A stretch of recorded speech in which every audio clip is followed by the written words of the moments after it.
welcome back to Garden Obsessed. My name is Carla, and today I wanted to talk a little bit about soil blocking. So I am getting a big round of soil blocks done today. I've already made and soil blocked and seeded a whole tray here.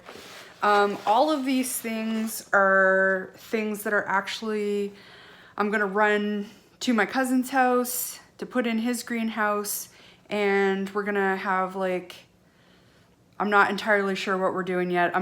He just told me to seed all the things, and so I'm following directions. I think we're gonna do some hanging baskets and some pots and things, and maybe actually have some like pepper and tomato starts as well. We'll just see how the season goes and see how fast we fill up the greenhouse. Anyway, so I got that done today, but I'm going to be making some more soil blocks and seeding some things actually for our garden.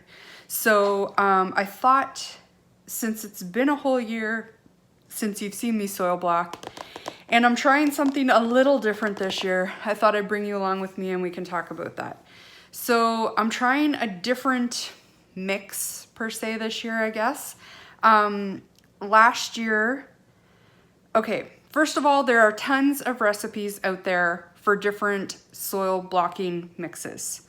I'm sure they're all wonderful, but a lot of them have multiple ingredients. I'm thinking specifically, I know Lisa Mason Ziegler has one. There's things like green sand in it. There's different fertilizers that she adds. She's a flower farmer. I'm a home grower. I don't want to have to purchase 4, 5, 6 ingredients to mix for my soil blocks. A lot of those ingredients are pricey, and a lot of them are impossible to find where I live, and I suspect for a lot of you as well. So last year and the year before, what I did was I used just a potting soil. My preferred potting soil is ProMix. You do not need like Vermont compost or whatever else everyone is telling you to get. ProMix is easy for me to get. It's affordable. It's better than, I don't like Miracle Grow. I had a bag of Miracle Grow at the beginning of this season. Those are probably the two common ones that I'm gonna find where I am. I have big box stores available to me, and those are two of the most common, right? But the Miracle Grow that I had at the beginning of the season had bark that hadn't broken down, and it actually had rocks. And I don't mean just little pebbles. There was a rock this big in the bag of mix, and I was like, that's it. Like, the quality of the mixes has degraded seriously. So I'm like, ProMix from now on. And if I have to, I will buy a bale of ProMix at the end of this season this year so that I have it available to me when early seed starts next year. That's usually what I run into, that I can go in and get a smaller bag of Miracle Grow in like January or December when I'm starting, you know, fussy long season things, but it's hard to find the bales of ProMix that early where I live. So if I have to, I'll store it so that I can use it next year, because that bag of Miracle Grow was trash. So anyway, last year what I did for my growing soil block mix was I used sifted potting mix, and I also added some form of compost. I used vermicompost. Could you use manure? Absolutely. Would it matter what kind? I don't think so. I think it's the organic matter that lets the blocks stick together. It's kind of like the glue. And it worked really well for me last year and the year before. However, I hated sifting. So this year I was like, okay, I'm gonna try something different. I bought a small bag of, like, I think it was Jiffy. It was a seed starting medium, or a seed starting mix. That's already a really fine textured product, so it didn't need sifting. and I used that. And to that I added my worm castings, and that made up my mix for the soil blocks. This is what it looks like. It looks similar to what it looked like the last few years, except I didn't have to sift it, and there are no giant chunks of twigs or bark or sticks or anything in it. So I will show you kind of the consistency that I like to use. I think a lot of times when people are new to soil blocking, they actually don't have the soil wet enough. I like to hear it. I'm gonna be quiet for a second and see if you can hear how wet this is while I try to show you.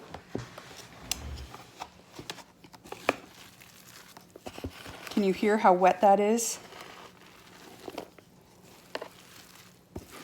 And what I like to use as kind of a guide is as I drag my trowel, it's leaving, I don't know if you can see that, but it's leaving like a wet streak, you know, of the dirt. I think you can see that. And that's what I kind of go by. And if you want to think about it, like it's making clumps here that are holding together as I dig through it. And if you've ever seen like a fresh cow patty, that's kind of the consistency I'm going for. It's quite wet. It holds together pretty easily. And when I use my soil blocker to make the blocks and I'm squeezing it out onto my tray, you'll actually see water on top as I squeeze it. And I know if I can squeeze a little bit of moisture out, I mean, you don't want it to be absolutely dripping, but you do want to be able to see the water when you're forming your soil block. And I find that that is kind of the perfect moisture for me. So I'm gonna bring you down and show you while we make a few blocks. Okay, so I have my soil blocker here. I just use these styrofoam trays. They are my favorite. The size fits 2 of the soil blocks. There's 20 blocks in each squeeze, I guess, so I can fit 40 blocks on one styrofoam tray. Anything that I am starting on a heat mat, I put all of these when they're germinating into a tray with a humidity dome, and that will keep it warm enough for anything that needs heat to germinate. I know some people don't like to use these trays because they're insulating, but if you're putting it in another container, that will actually warm up the soil. Just the humidity and the heat will build up underneath that dome, and I don't find any issues with it. So to make the soil blocks, how they work is this. So you'll see that this part is attached to this part. So when I'm making the soil block, I like to do it single-handed, and I rest my palm here and I hold down here on the black part. So if you try to push here when you're making your soil block, you're just pushing the soil out, and that's not going to work. But if you hold the black part and rest the palm of your hand on the handle here, I find this way my fingers don't get sore. I know a lot of people hold it this way and will do kind of this action, and it's hard on your fingers. So I like to do it this way. But whatever is comfortable for you and whatever works for you. And generally I like to kind of go in a back and forth motion and push down, and then I like to get a good sideways action too. And then I push and twist, and I just use like a trowel and I scrape off the excess on the bottom. Then I'm gonna take my tray, and I don't know why, but I like to hold it. I don't like to do it on the table. And I'm gonna push this as far to this one end as I can. I'm gonna push down on the handle with the palm of my hand. That's gonna keep pressure on the black part of, or on this part of the soil blocker, and it will keep pressure on the blocks until I'm ready to lift it off.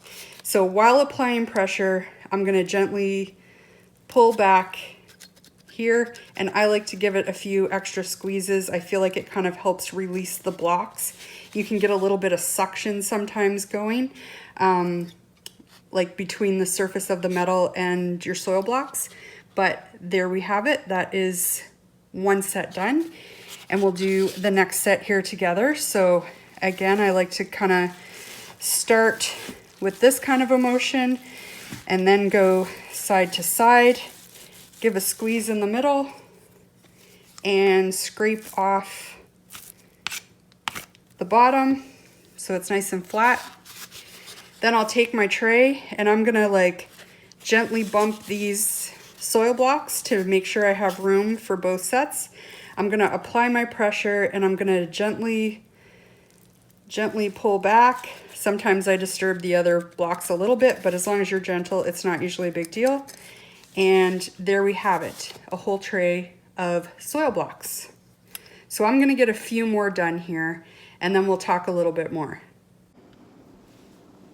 Okay, so let's talk a little bit about why I like soil blocking, why I don't start everything in soil blocks, what are some things that I will and won't start in soil blocks.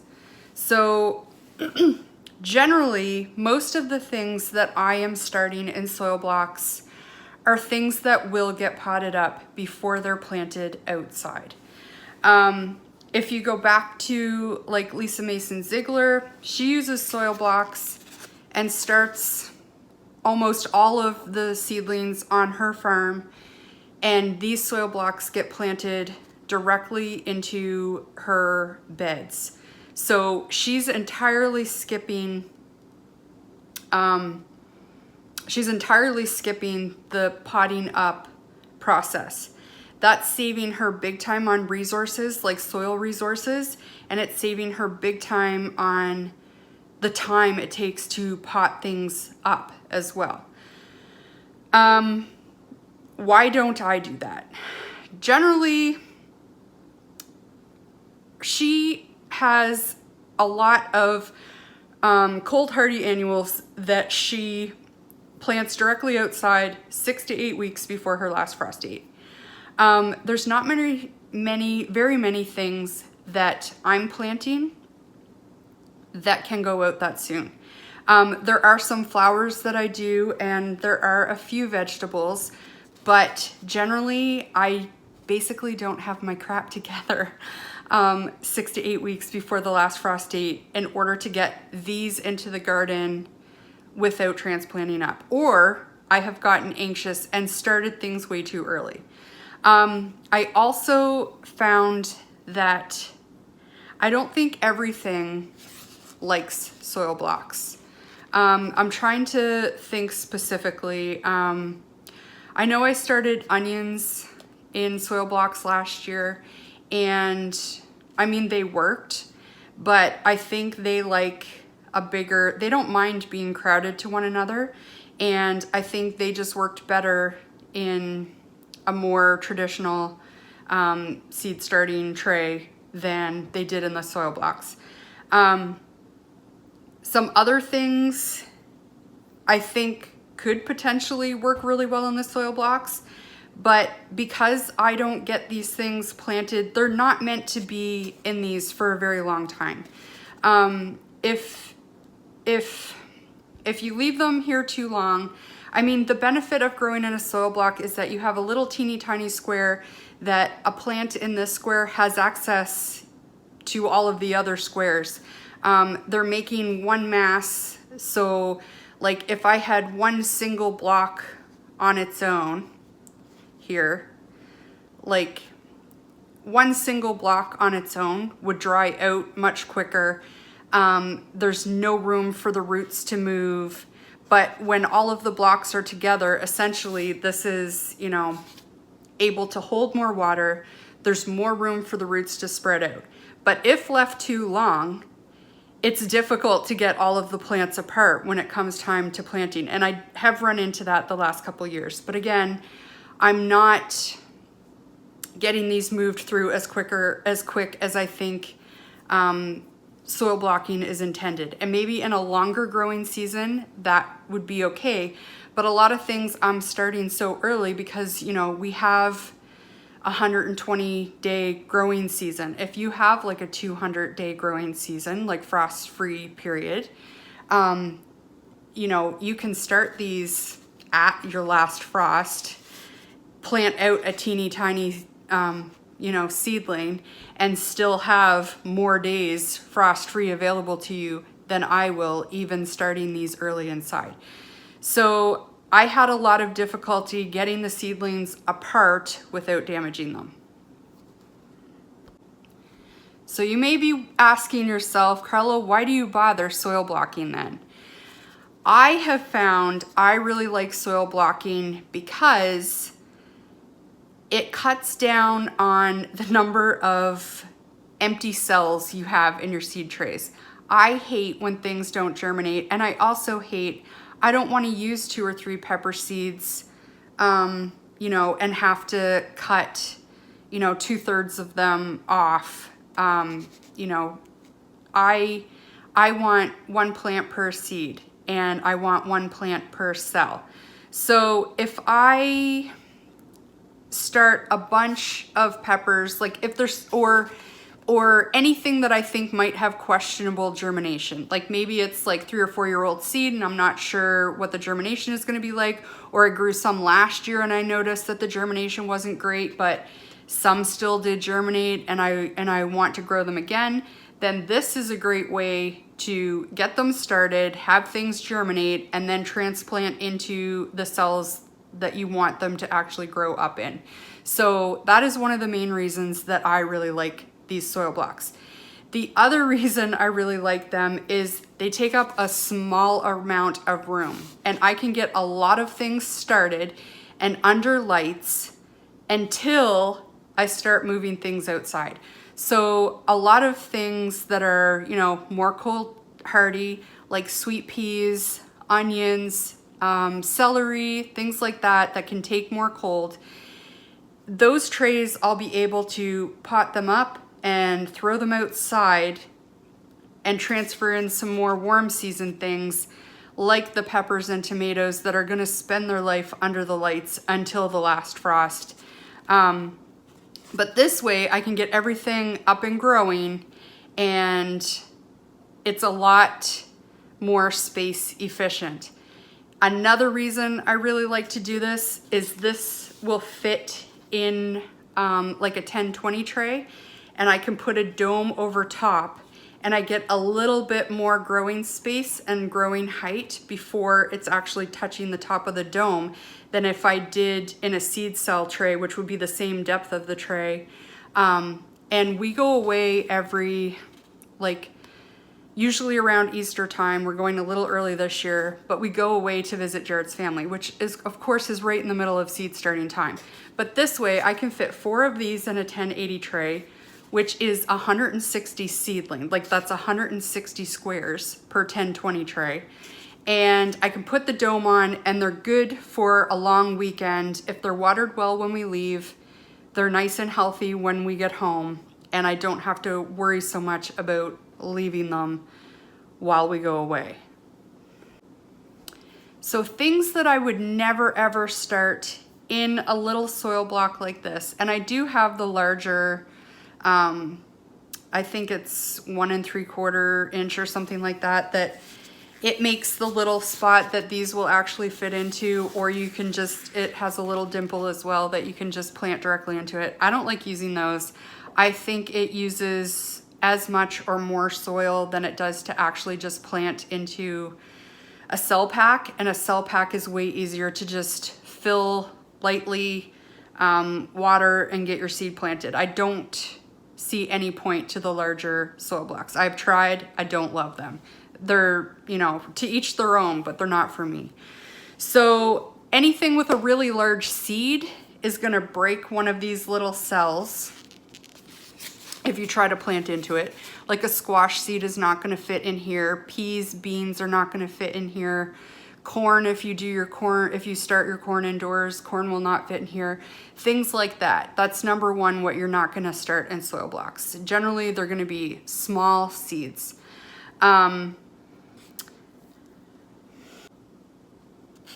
Something else that you're not gonna start in here is gonna be anything that needs to be deep. Like generally that will go along with the size of the seed. But anything that is more than really a quarter of an inch seeding depth, you're not going to be able to plant in these soil blocks. Like they're only, I don't even know what the width, I think these are 3/4 of an inch each way. And you're not going to be able to get anything planted deeper than that without busting up your block. So another thing you're not gonna wanna do isn't necessarily something not to plant, but this is a do as I say, not as I do thing, because I've totally done it this year. But generally, I'm gonna try to only plant like things with like things. Meaning maybe there's 4 different kinds of marigolds that I wanna start, but I'm gonna make sure this one tray is all marigolds, because generally all marigolds are gonna have the same type of germination rates. Like it's gonna take the same amount of time to germinate the seeds. I'm not gonna mix, you know, something that has a really long germination rate. Like I'm not mixing marigolds with celery, because celery takes forever to germinate, and I'm gonna have blocks that are overgrown and need to be potted up with things that are just barely babies and not ready to be potted up. You don't want to be picking rows and individual blocks out, because like I said, the benefits of soil blocks is that they're together. If you start picking away soil blocks, you're going to have blocks that dry out quicker than other blocks, and it kind of ruins the benefits of soil blocking in my eyes, or at least, you know, that is what I have noticed. If you're using something like this size tray, I know a lot of people use larger trays, but the reason I prefer this size is that, you know, it's a smaller amount. But I also do have like smaller sizes here. This is as small as I would go. This is 1 soil block worth of soil blocks. And I think less than this, like you're dealing with such a small amount of soil that you're gonna have to, like, you know, once a day barely makes it in this size of soil blocks of watering. If you start subdividing this, you're gonna have to water like multiple times a day. And I certainly don't have time for that. And it's a lot of fuss for, you know, the sake of, like, just leave them empty then. Like if you don't want 20 you know, marigolds, then just plant the 8 that you want and leave the other ones just there, available to those other eight blocks. But that's just a suggestion and something that I have noticed. Trying to break them up doesn't seem to work as well as leaving them together. Okay, one last tip I have for soil blocking is I have not yet done it to the soil blocks that I have seeded up here in that 10-20 tray, but I like to add a layer of vermiculite over the top. I think it has 2 main benefits. One is I do think it really helps retain some of the moisture, and it helps them not dry out quite as quickly. And the other one is this is a lot of surface area for fungus gnats. If you end up, like, it just takes 1 fungus gnat to create a whole outbreak. And if the surface is covered in vermiculite, it's kind of a deterrent for them laying eggs and larvae. So I do think it helps, and especially it helps in combination with sticky traps and any of the other methods that helps get rid of fungus gnats, which I did make a video about last year. multi-pronged approach is what works for fungus gnats. But I do think it helps, and I will get some vermiculite added to those before I take them downstairs and put them under lights. So that is my soil blocking video for this year. I hope you found it useful. I hope you took, you know, some nuggets of information away with you that you'll be able to use. I think there's many methods for doing pretty much everything in gardening, and what I have come to learn and find is that just because someone else does it a certain way doesn't mean that's the way I have to do it. And if it's their preferred method, it doesn't mean it needs to be my preferred method. Like, we all have preferences and different reasons for doing different things. This is just how I do it, and it works for me. And I hope, you know, maybe there's a piece of my method that you'll find useful or you'll find helpful. If you do it differently, awesome. And I'd love to hear about it. If you could let me know and let others know in the comments, that would be wonderful. I think it's awesome when we can all learn from one another and, you know, continue on this gardening journey all together. So I thank you for spending some time with me today. I hope you come back again, and we will see you next time.